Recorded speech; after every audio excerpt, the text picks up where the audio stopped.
बार जो मोदी की सरकार है वो मतलब बैसाखियों पट्टी की सरकार है, अब की बार लंगड़ी सरकार। और ये बात साबित हुई है कि जनतंत्र में अंत में जनता ही मालिक है, ना अवतारी पुरुष कुछ कर सकते हैं, ना बुलडोजर बाबा कुछ कर सकते हैं। संक्षेप में यही कहा जाए कि ऊंट पहाड़ के नीचे आया है इस बार। यदि चुनाव आयोग और देश का मीडिया यदि ईमानदार होता तब तो ये जो राम भक्त लोग हैं ये 100 सीट नहीं पार कर पाते। पहले के ज़माने में हम लोग पढ़ते थे, राजा महाराजा के दरबार में रहते थे चारण और भाट लोग, है ना। कितना भी नालायक राजा रहता था तो उसकी शान में गीत गाते थे और राजा सोने की अशर्फियाँ उछालता रहता था। तो वही हम लोग को देखने को मिल गया, विश्वसनीयता का संकट जिसको बिहार में देहात में डगरा का बैगन कहते हैं ना, थोड़ा उनकी छवि वही डगरा का बैगन की हो गई। नमस्कार, आप देख रहे हैं आरडी न्यूज़। मैं हूं योगेश चक्रवर्ती। देश में सरकार का गठन हो चुका है, मंत्रियों के विभाग बांटे जा चुके हैं और ज़्यादातर मंत्रियों ने अपने कामकाज संभाल लिया है, लेकिन आम चुनाव पर चर्चा का दौर थमा नहीं है। कहा जा रहा है कि इस बार यानी कि 2024 के लोकसभा चुनाव में देश की जनता ने पीएम मोदी को उनकी औकात बता दी। हम भी इसकी लगातार समाज के अलग अलग क्षेत्रों के लोगों से बात कर रहे हैं, चुनाव की समीक्षा कर रहे हैं। इसी कड़ी में आज हम आए हैं पूर्व आईपीएस अधिकारी अमिताभ दास जी के पास और इनसे हम समझते हैं कि ये कैसे देखते हैं 2024 के लोकसभा चुनाव नतीजों को। सर, आरडी न्यूज़ में आपका बहुत स्वागत है। जी धन्यवाद आपका, थैंक यू। सर, सब कुछ हो गया, मंत्रियों ने विभाग संभाल लिए, ओवरऑल इस चुनाव को आप कैसे देखते हैं?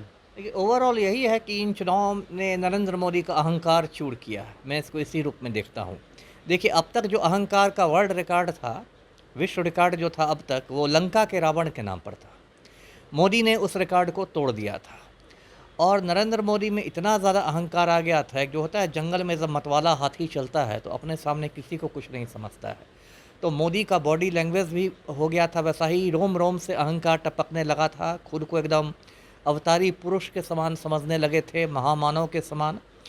और इनके जो चेले हैं, दलाल हैं, वो भी एकदम अब की बार 400 पार का एकदम नशा हो गया था। गोदी मीडिया में भी वैसे ही हो रहा था। तो ये सब इस बार हवा निकल गई है आप मोदी की। अब देखिए, अब की बार 400 के पार क्या होंगे, 241 पर आके आप अटक गए। पिछले बार की तुलना में 2019 की तुलना में 62 सीटों का नुकसान हुआ। ये कम बड़ा नुकसान नहीं है। और कांग्रेस की सीटें लगभग दुगनी हो गई है। ये कांग्रेस ने इतना गेन किया है। और अब सरकार तो बन गई तीसरी बार और कह रहे हैं मोदी के फिर दलाल कि अब तो नेहरू जी की बराबरी हो गई, फलना चिल्ला। नेहरू जी की क्या बराबरी होगी, तो राजा भोज और गंगू तेली वाली बात हो गई। और इस बार जो मोदी की सरकार है वो मतलब बैसाखियों पट्टी की सरकार है, अब की बार लंगड़ी सरकार। और एक बैसाखी है वो चंद्रबाबू नायडू 16 सांसद लेके बैठे हुए हैं, एक बैसाखी पलटू राम की है 12 सांसदों की बैसाखी। और अब तो देखिए आरएसएस भी हमलावर हो गया है। कल जिस तरह से मोहन भागवत के बयान आए हैं मणिपुर में, या उन्होंने इशारों में कहा है कि अहंकार नहीं पालना है, तो आरएसएस भी हमलावर हो गया है मोदी पर। तो संक्षेप में यही कहा जाए कि ऊंट पहाड़ के नीचे आया है इस बार। और मोदी को जो तीसरा टर्म मिला उस टर्म में कुछ काम करना चाहिए, आम आदमी का काम करना चाहिए, खाली गौतम अडानी का मुनाफा नहीं सोचना है। जी जी जी। आप कह रहे हैं कि मोदी को तीसरे टर्म में मोदी को आम आदमी का काम करना चाहिए, लेकिन जिस तरह से मंत्रिमंडल का बंटवारा किया गया, विभागों का बंटवारा किया गया, उससे आपको लगता है कि मोदी जी के अहंकार चूर चूर हुए हैं? अब उससे तो देखिए बहुत ज़्यादा उम्मीद नहीं बनती है, क्योंकि मोटा मोटी तो पहले जैसा ही है। जो बड़े बड़े मंत्रालय थे, जैसे 4 मंत्रालयों को बड़ा मनाता है, गृह मंत्रालय, रक्षा मंत्रालय, वित्त मंत्रालय, विदेश मंत्रालय। तो ये चारों के चारों तो जो पहले वाले जो थे भाजपाई लोग वही रह गए और सहयोगियों को कोई बहुत ज़्यादा मिला नहीं। पलटू राम के बारे में कहा जा रहा था किंग मेकर हो गए, किंग मेकर हो गए हैं। पटना में ऐसे पोस्टर लगा दिए गए थे कि टाइगर जिंदा है, टाइगर जिंदा है। तो पलटू राम को तो झुंझुना थमा के ही विदा किया गया। 2 ही मंत्री इनके बने, उनको भी कोई भारी भरकम मंत्रालय मिले नहीं। अब पंचायती राज चलाएंगे, ललन बाबू बकरी उकरी पालेंगे पशुपालन में, कुछ खास नहीं मिला। तो इस गठन से कोई ऐसी उम्मीद नहीं बंधी है। लेकिन हाँ, अपने आप में है, याद रखना चाहिए कि मोदी को प्रधानमंत्री की कुर्सी मिल गई है, लेकिन उस कुर्सी में 4 की जगह 2 टांग ही है। है ना? इसलिए कब आपकी सरकार गिर जाए, आप कब आप भूतपूर्व हो जाए, वो कोई नहीं जानता है। इसलिए इस बार तो देखिए इनको सबको साथ लेके चलना पड़ेगा, है ना? और फिर वही बात मैं कहूँगा कि अब तक जो 10 साल जो इनके निकले, वो तो सिर्फ़ गौतम अडानी की सेवा में इन्होंने निकाल दिया। 18-18 घंटे डेली मोदी जी काम करते रहे कि भई गौतम अडानी का मुनाफ़ा बढ़े, अडानी की दौलत बढ़े। युवाओं के साथ क्या हुआ? किसानों के साथ क्या हुआ? अल्पसंख्यकों के साथ क्या इनका बर्ताव रहा, महिलाओं के साथ क्या हुआ। और इस बार जो मोदी को झटका लगा है, इसकी बहुत बड़ी वजह है इस देश के युवाओं का गुस्सा। जो इन्होंने बेरोज़गारों के साथ जो एक मजाक कर दिया, अग्निवीर लाके या इस तरह के मजाक जो किए, कहने लगे कि पकौड़े तलना भी रोज़गार है। बताइए, देश का प्रधानमंत्री बोलेगा कि पकौड़े तलना भी रोज़गार है? जिस आदमी ने मेडिकल की पढ़ाई की है, वो पकौड़े तलने के लिए पढ़ाई की है? इंजीनियरिंग की पढ़ाई की, उसने पकौड़े तलने के लिए की है? और अग्निवीर योजना तो ऐसी है कि आप 22 साल की उम्र में आप रिटायर कर जाइएगा। ये तो दुनिया में एक मतलब एक मजाक बन गया कि 18 साल की उम्र में अग्निवीर बनिए, 22 साल की उम्र में रिटायर हो जाइए। और खुद मोदी जी 75 बरस में भी पकी हुई दाढ़ी लेके भी रिटायर नहीं होंगे। तो इनको तो एक युवाओं ने झटका दिया है, किसानों ने भी झटका दिया है। किसानों के साथ जो सरकार का अहंकारी मतलब सलूक था कि किसान लोग दिल्ली घुसने लगते थे तो ये सड़क पर कील ठोक दी जाती थी। बताइए, आप इस देश को दुनिया का सबसे बड़ा जनतंत्र कहते हैं, और उस जनतंत्र में आप ही का जो अन्नदाता है, किसान जो है, वो देश की राजधानी में शांतिपूर्ण प्रदर्शन करने आ रहा है, और आप ये कर रहे हैं, कील ठोक रहे हैं। उसके बाद ड्रोन से ये लोग आंसू गैस छोड़ने लगे थे। ये भाई कौन तानाशाही है? तो ये जो उत्तर कोरिया बनाने लगे थे भारत को, और Modi ji Kim Jong Un बनने लगे थे तानाशाह, तो वो सब तो इनका निकल गया। इसलिए इस बार तो इनको होश ठिकाने आना चाहिए। इनको करना चाहिए कि आम आदमी, देखिए 2 मुद्दे सबसे बड़े हैं इस देश में आम आदमी के लिए, महंगाई और बेरोज़गारी। वो चाहे हिंदू हो, मुसलमान हो, कोई हो, 2 मुद्दे ज्वलंत मुद्दे हैं। महंगाई भी वैसे ही चरम पर है, 1200 रुपये में सिलेंडर बिक रहा है, बेरोज़गारी चरम पर है। तो इन दोनों मुद्दों पर यदि सरकार काम नहीं करेगी, तो खाली बात बनाने से कि हमारी अर्थव्यवस्था $5 ट्रिलियन की हो गई है, गरीब आदमी को क्या फ़र्क पड़ता है? वो सिलेंडर खरीद ही नहीं पा रहा है, तो अर्थव्यवस्था $5 ट्रिलियन सुन के क्या होगा?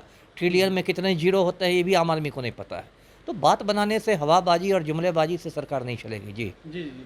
मेरा सवाल ये था सर कि जिस तरह से आप कहे कि लंगड़ी सरकार है, जी। ऊँट पहाड़ के नीचे आ चुका है, जी। लेकिन जिस तरह से अपने सहयोगियों को मंत्रिमंडल दिया मोदी जी ने, तो उसको देख करके लगता है कि ऊँट पहाड़ के नीचे आया है। पहाड़ के नीचे तो मुट आ ही गया है। देखिए, संसदीय दल की जो बैठक हुई थी, वीडियो बहुत वायरल हुआ था, उसे मोदी जी ने हम संविधान को उठा के सर पर रख लिया था, है ना? पहले इन्हीं आरएसएस और बीजेपी वालों को ये हो गया था, अहंकार हो गया था कि हम 400 पार कर जाएंगे तो हम संविधान को कचरा में ही फेंक देंगे, तो हम आरक्षण ख़त्म कर देंगे, तो हम हिंदू राष्ट्र बना देंगे। क्या क्या हो गया? अब आप संविधान को सर पर रख के तो ये औकात में ही ना आना हुआ। तो ये सब तो बात है ही, क्योंकि ये तो नंबर गेम है। सीधा आपका संख्या बल आपके पास नहीं है, तो आप क्या कीजिएगा? जैसे कि 20 तारीख को अभी स्पीकर का चुनाव होने वाला है, लोकसभा अध्यक्ष का चुनाव होगा 20 तारीख को। अब उसमें भी नायडू के तेलुगु देशम की ओर से बहुत ज़्यादा दबाव है मोदी पर कि आप ये स्पीकर का पद तेलुगु देशम को दीजिए, क्योंकि जो मोदी और अमित शाह का ट्रैक रिकॉर्ड क्या रहा है? पार्टियों में तोड़ फोड़ करने का ट्रैक रिकॉर्ड रहा है। चाहे शिवसेना हो, एनसीपी हो, पार्टियों को तोड़ने फोड़ने का। और जब भी पार्टी की तोड़ फोड़ होती है, तो इसमें स्पीकर की भूमिका बहुत अहम हो जाती है, क्योंकि स्पीकर ही टूटे हुए गुट को अलग गुट के रूप में मान्यता देता है। दल बदल विरोधी कानून भी स्पीकर ही लगाता है। तो नायडू भी समझ रहे हैं कि भाई तो मोदी जी हैं, ऐसा ना हो कि स्पीकर भी अपना बना ले, आप फिर मेरे 16 में से 8 और 10 सांसद एकदम रातों रात प्रखर राष्ट्रवादी बन जाए, बीजेपी वॉशिंग मशीन में धुल जाए, है ना? पता चले कि 100-100 करोड़ में एक एक युवा और कर्मठ सांसद बिक रहे हैं। तो इसलिए नायडू ने पूरा दबाव बना रखा है। तो देखिए 20 तारीख को क्या होता है, वो देखना दिलचस्प होगा। जी जी जी। सर जैसे कि बीजेपी को आपने बताया, और ये आंकड़े हैं कि इस बार 62 सीटें कम आई है, और पूरे देश में जो है सीटें कहीं ना कहीं मतलब हर जगह से कम हुई, खास करके उत्तर प्रदेश में बड़ा झटका मोदी जी को मिला। लेकिन ये भी कई समीक्षक कह रहे हैं, जो स्वतंत्र रूप से समीक्षा कर रहे हैं चीज़ों का, आम चुनाव का, वो कह रहे हैं कि अगर इस देश की मीडिया ईमानदार होती तो 240 का जो आंकड़ा है वो सचमुच में 140 का होता। अरे मीडिया ईमानदार रहती तब तो ये 100 भी नहीं, तब तो 99 का फेर लग जाता।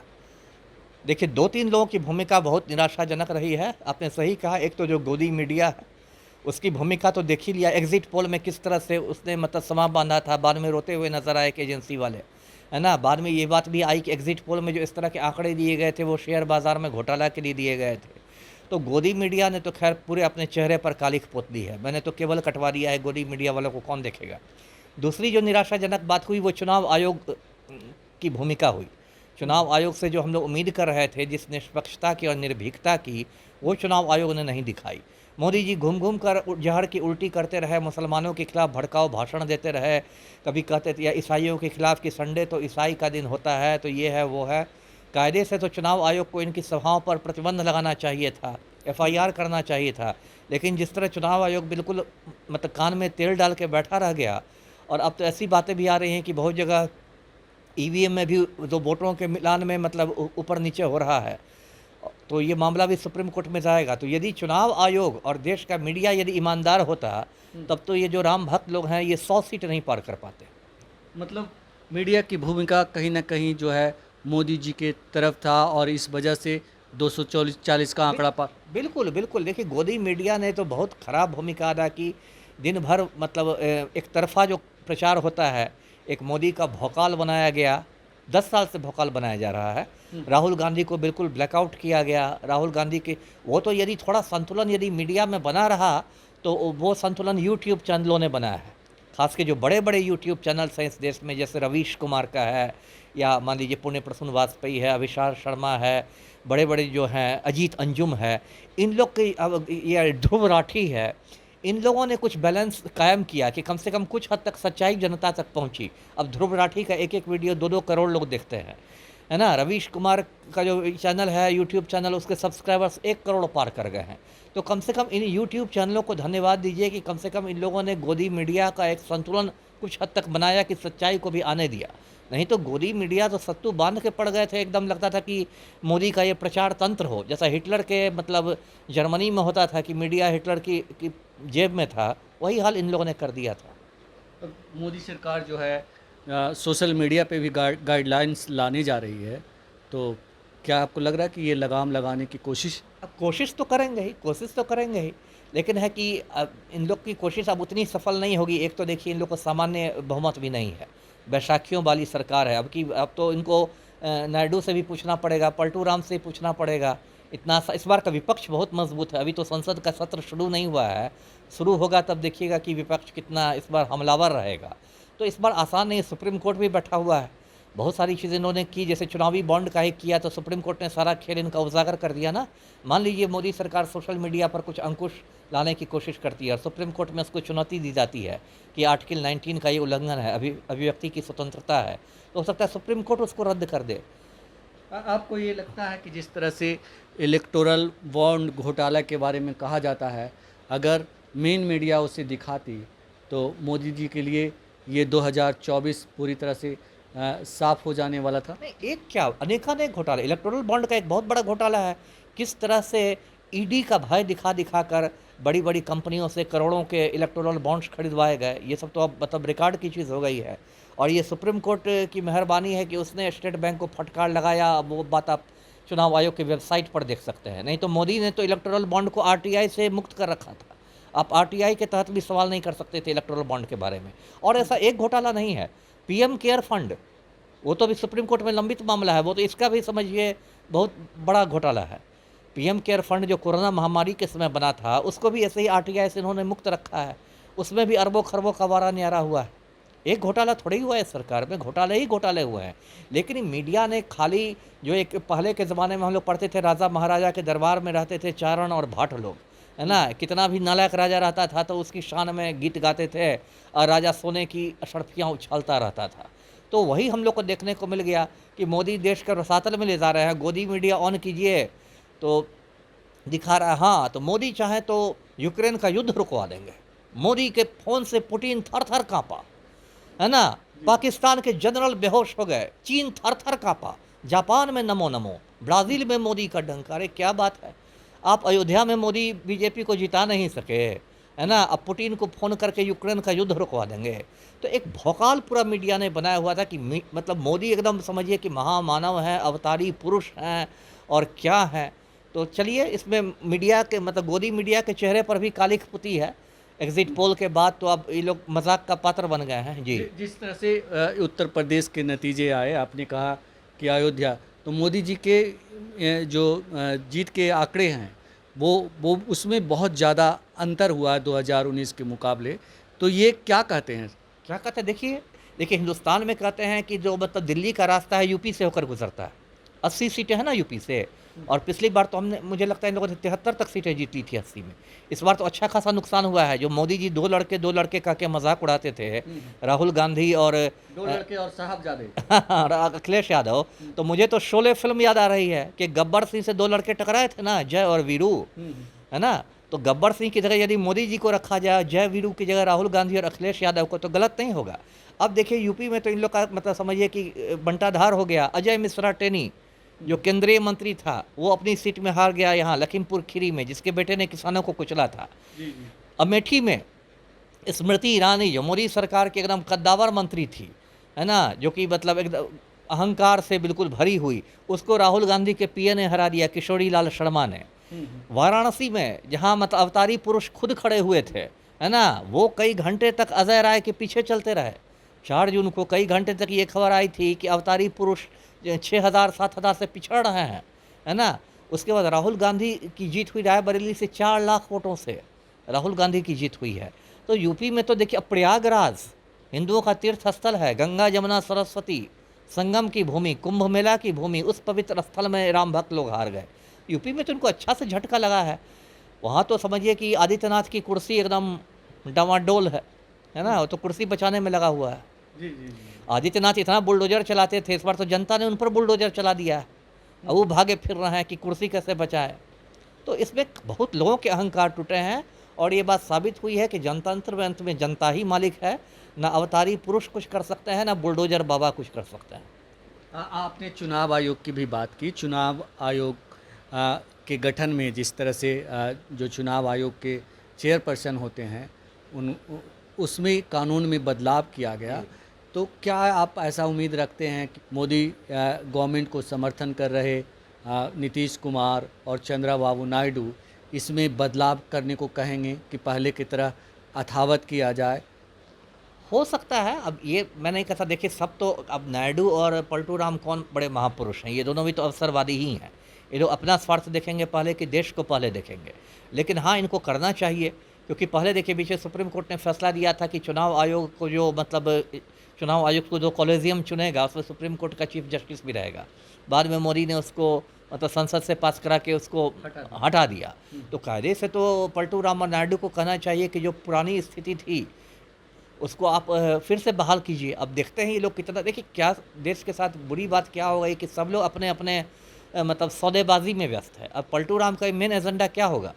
उनको कोई देश में लोकतंत्र बचाना है। उनका मेन एजेंडा है कि भाई अगला जो विधानसभा चुनाव है बिहार में उसको थोड़ा पहले करवा के फिर उसमें जीत जाए। जैसा गलियारों में चर्चा है ना, सत्ता के गलियारों में होता है इसी साल नवंबर में चुनाव हो जाए। नायडू का कुछ अपना एजेंडा होगा, वो अपने बेटा को सेट कर रहे होंगे। तो ये बात है जी। जिस तरह से बिहार में चुनाव नतीजे रहे लोकसभा के, कैसे देखते हैं आप? क्या ये जो विपक्ष में बैठे हैं प्रतिपक्ष के नेता तेजस्वी यादव, उनके लिए क्या संकेत दे रहा है?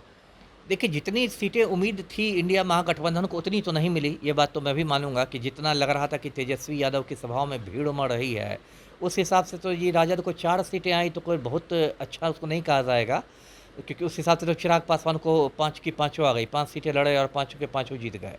लेकिन आप वोटों का प्रतिशत देखें तो मुझे जहाँ तक लगता है 8% वोट बढ़े हैं राजद के पिछले चुनाव की तुलना में। तो 8% वोट बहुत मायने रखता है ना।